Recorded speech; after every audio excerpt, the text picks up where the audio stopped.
Hey, what's up everyone? This is K Collections, and as tradition, I will be giving a banner summary for the Valentine's banner.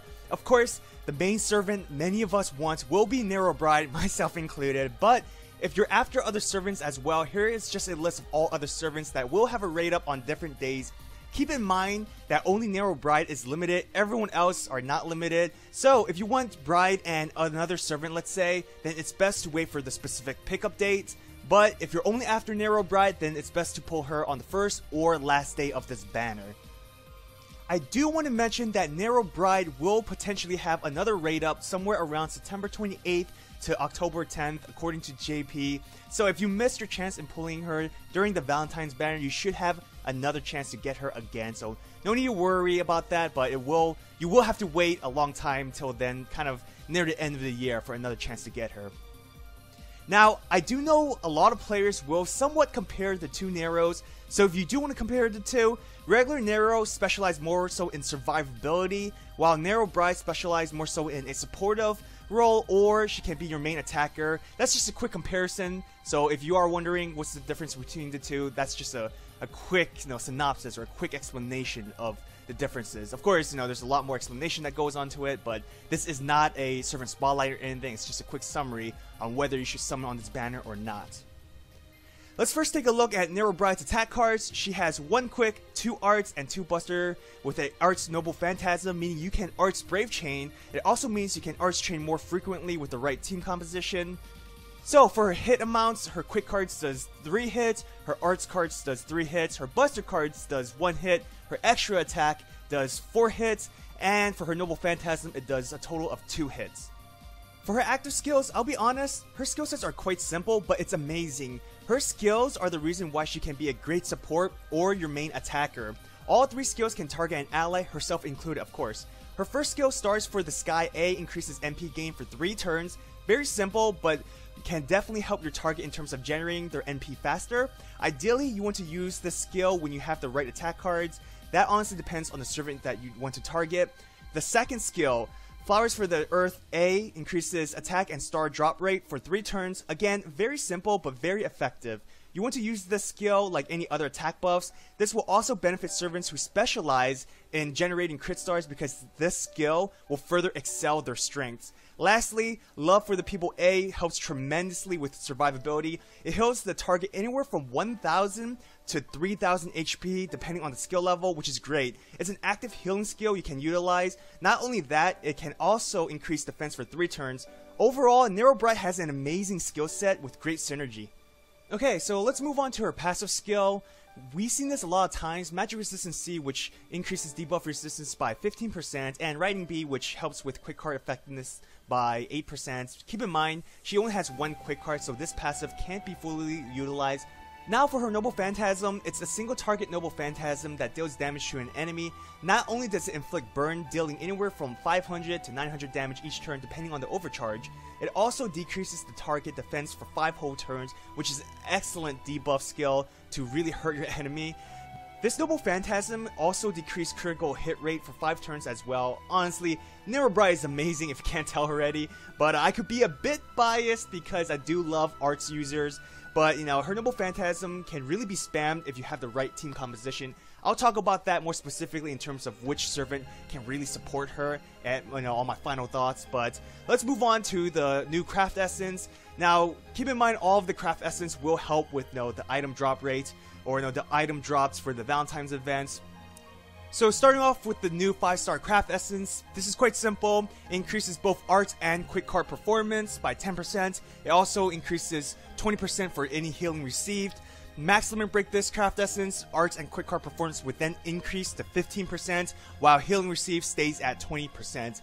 Ideally, you wouldn't use this craft essence with a servant that has a balance of arts and quick cards. Preferably, their attack cards should consist of 2 arts, 2 quick, and 1 buster. Their Noble Phantasm could be either or. So, healing received, that's an added bonus. If they have a healing skill, that's great. For the new 4-star craft essence, it's actually quite good in my opinion. I can see myself using this quite often. So this increases critical star generation by 15%. It also increased NP generation by 15%. If you max limit break it, both will then increase 20%. You want to equip this craft essence with servants who has high star generation. You know, the NP generation can definitely help the servant in terms of gaining Noble Phantasm faster. Ideally, you want to equip this with, let's say, Jack the Ripper, MHX, or Okita. All three can generate stars quite well. This will further improve upon their strength, so that's just 3 servants that can benefit from this craft essence. Of course, there's many more who could benefit as well. Now, moving on to the new 3-star craft essence. This is quite simple. Whoever has this equipped, their attacks cannot be evaded. It also generates 3% NP each turn. The downside to the CE is that the debuff resistance will decrease by 10%. If you max limit break it, the only difference is that the NP generation for each turn will increase to 5%. So, my final thoughts on this banner, definitely pull on this banner if you could already tell from my tonality and what I've been saying. Nero Bride is just awesome. Now, if you've already decided that you want to hold on to your Saint Quartz for a future banner, and for future servants, then by all means, don't waste your Saint Quartz. Don't let me tell you, you have to spend on this banner. But let's say you're on the fence, right? Whether you should, get Nero Bride or not, I'd say go for it. Invest maybe, let's say a 10 shot if you can, of course. If you don't have the resources, then of course it can't be held, but maybe invest some tickets that you received. But other than that, Nero Bride can fulfill both roles as a main attacker and as a main supporter. So that's amazing. Her skills being targetable also helps so much. I just love her skill sets. A lot of synergy and consistency. Her skill sets have everything, right? I mean, she can buff attack and defense, help with star generation and NP gain, and she can also use her skill to heal your target, right? To heal your servants who are dying or just in need of health. So she's just overall amazing, right? And the thing is, with Nero Bride, she will work well with many teams, but she will excel in Art's team. Great servants to support her will be Tamamo or Waver. So if you have any of these 2 servants, it's a done deal. You have to get Nero Bride. I mean, because both of these servants can help her spam Nero Bride's Noble Phantasm with skills and Arch Chain. Waver can further buff Nero, while Tamamo can use her Noble Phantasm to decrease Nero Bride's skill cooldown, right? So that's always excellent. Overall, Nero Bride is awesome, right? I'd say that a lot. Again, I sound like a broken record, but Nero Bride is a must-have for especially for Art's playstyle like myself.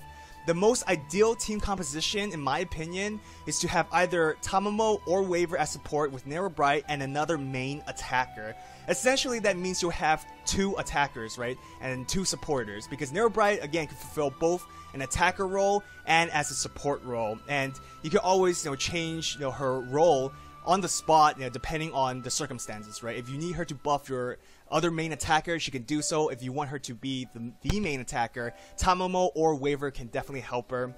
So at the end, right, I highly recommend this servant. Ultimately though, it is up to you. I hope this video was helpful. If it was, hit the like button and subscribe to my channel, as I'll make a lot more FGO videos. I will live stream my pulls for Nero Bride, so look forward to that. Let me know if you're pulling on this banner or not, or if you're planning to save your Saint Quartz. Right? No, there's no shame in saving your Saint Quartz. Nero Bride is an excellent saber. Keep in mind though, she's a great boss killer. Not essentially great for farming, because you do want, like, let's say, a AoE saber for that role, right? So Nero, it's great for spamming her Noble Phantasm, debuffing enemies with her Noble Phantasm, as well as buffing your allies. Overall, an excellent servant. But at the end of the day, like I said, it's your choice, right? If you're on the fence, I say invest a little bit of Saint Quartz on her, invest a little ticket. You never know if you will pull her or not. If you do, congrats, right? So the thing is, good luck to everyone planning to pull on this banner, right? And as always, let's have fun with this upcoming event and have an awesome day, everyone.